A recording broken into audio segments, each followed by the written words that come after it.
દાહોદમાં ફાઇનાન્સ બેંકના નામે 28 લાખની છેતરપિંડી કરનાર પકડાયા. ઉત્કર્ષ સ્મોલ ફાઇનાન્સ બેંકની નકલી ઓફિસ ઉભી કરનારા શખ્સો સકંજામાં આવ્યા. પોલીસે છેતરપિંડી આચરનારા 3 આરોપીઓની ધરપકડ કરી છે. જેમાં આરોપીઓએ ઉત્કર્ષ સ્મોલ ફાઇનાન્સ બેંકની નકલી ઓફિસ બનાવી હતી. નકલી ઓફિસમાં ઉભી કરીને યુવતીઓને પણ નોકરી પર રાખી હતી. રથયાત્રામાં સોનું આપવાના બહાને મહાવીર જ્વેલર્સના વેપારી સાથે આ ઠગાઈ આચરી હતી. વેપારી પાસેથી 200 ગ્રામના સોનાના બિસ્કીટ મંગાવ્યા હતા. લોકરમાંથી પૈસા લાવવાને બહાને વેપારીની નજર ચૂકવીને લઈને ભાગી ગયા હતા. એ ડિવિઝન પોલીસે ગુનો નોંધી તપાસ આદરી હતી. જોકે ત્રણેય આરોપીઓને રાજસ્થાન બોર્ડર પાસેથી પકડી પાડવામાં આવ્યા છે. આરોપીઓ પાસેથી 38 લાખથી વધુનો મુદ્દામાલ જપ્ત કરાયો છે.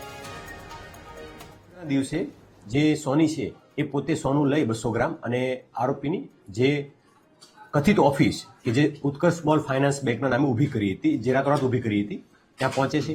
તેનું સેટઅપ વગેરે જોવે છે અને ત્યાં ઓફિસમાં એમને સોનું આપે છે. આરોપીઓ છે એ સોનાને લોકરમાં મૂકીને તેમને એના બદલાની જે રકમ છે આપવાનું વાત કરીએ. અંદર રૂમમાં જાય છે.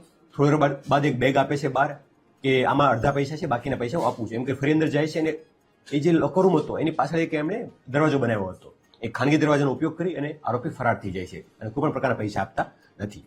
જે દીપક રાજપૂત છે એ ઓફિસ પર સોનું કલેક્ટ કરવામાં અને અન્ય વ્યક્તિ છે મદદગારી કરવામાં, આમ 3 જણા પ્રાઇમરી ઓફિસર રોલ જણાવ્યા છે. 3ને અટક કરી છે અને આ લોકોનો ગુના ઇતિહાસ પણ તપાસ દરમિયાન જણાવ્યો છે. આમ દાહોદ પોલીસે 28,60,000ના કિંમતના 200 ગ્રામ સોનું જે ફ્રોડમાં ગયું હતું એમને ગણતરીના દિવસોમાં 100% રિકવર કરી અને સફળતા પ્રાપ્ત કરી છે.